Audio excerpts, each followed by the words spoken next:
yang baru tobat nih, baru tobat, dijadikan host.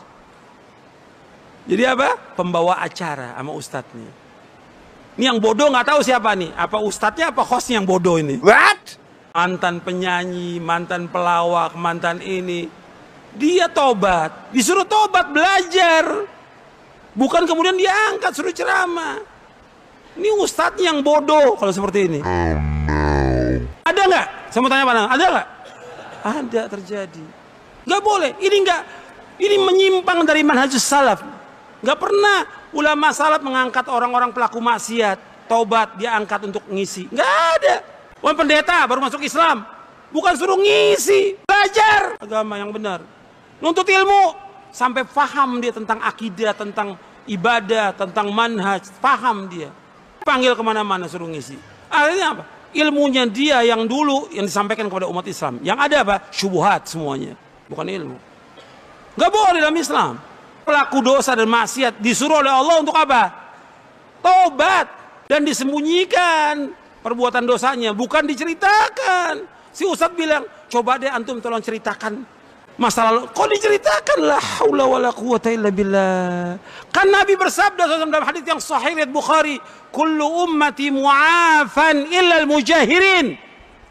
Setiap umatku akan dimaafkan dosanya kecuali yang menampakkan dosanya. Bagaimana menampakkan dosa? Malam dia berbuat dosa, sudah ditutup oleh Allah dosanya. Pagi diceritakan.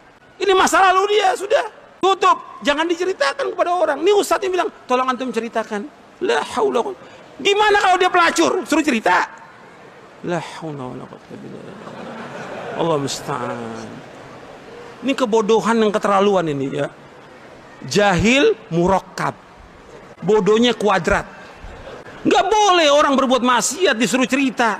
Tutup. Dan kita juga nggak tahu apakah dia taubatnya bisa istiqomah terus atau dia balik lagi. Ada nggak yang udah taubat balik lagi? Ada nggak? Banyak. Nggak ada kita kebanggaan kepada mereka, nggak ada.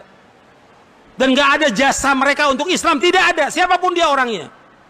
Apakah pelaku maksiat, apakah orang kaya yang membantu dakwah ini, nggak punya jasa. Yang punya jasa hanya Allah Subhanahu wa taala.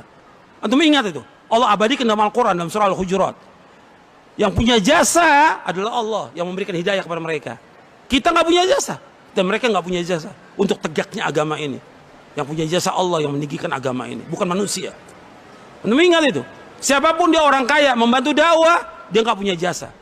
Kebaikan dia, bantuan dia untuk dakwah. Untuk siapa?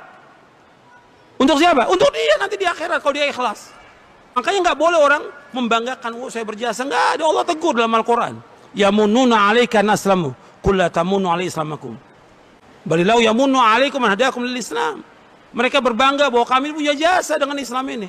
Kata Allah, jangan berbangga. Allah yang punya jasa menunjuki kamu. Jadi ini jangan kemudian diangkat yang begini. Dan diceritakan lagi di Facebook. Ya, disebarkan la haula wala quwwata illa billah. Orang berbuat maksiat sembunyikan udah. Jangan dimunculkan dia. Meskipun tadinya dia muncul berbuat maksiat, udah antum belajar dulu, belajar udah. Antum ke pondok belajar minimal 5 tahun belajar. Udah, jangan cerita sama orang, jangan ini, belajar. Antum mau nggak selamat dunia akhirat? Antum mau masuk surga apa enggak? Ini kan nggak sabar, pengen muncul lagi. Dan si ustadznya juga membawa lagi. Kalau ceramah ada artisnya. Tanya kepada ustadznya, ustadz ini ustadz apa artis? Ini udah keterlaluan ini, udah menyimpang dakwah ini, menyimpang. Ini juga pelanggaran yang harus diingatkan yang seperti ini. Jadi ilmu ini penting. Ilmu bukan hanya tentang ngerti Quran, sunnah, bahasa Arab, bukan. Tapi juga tentang dakwah ini harus tahu dia. Harus tahu. Sampai sini paham atau tidak ini? Ini saya cerita nyata loh ini. Bukan dongeng. Nyata ini.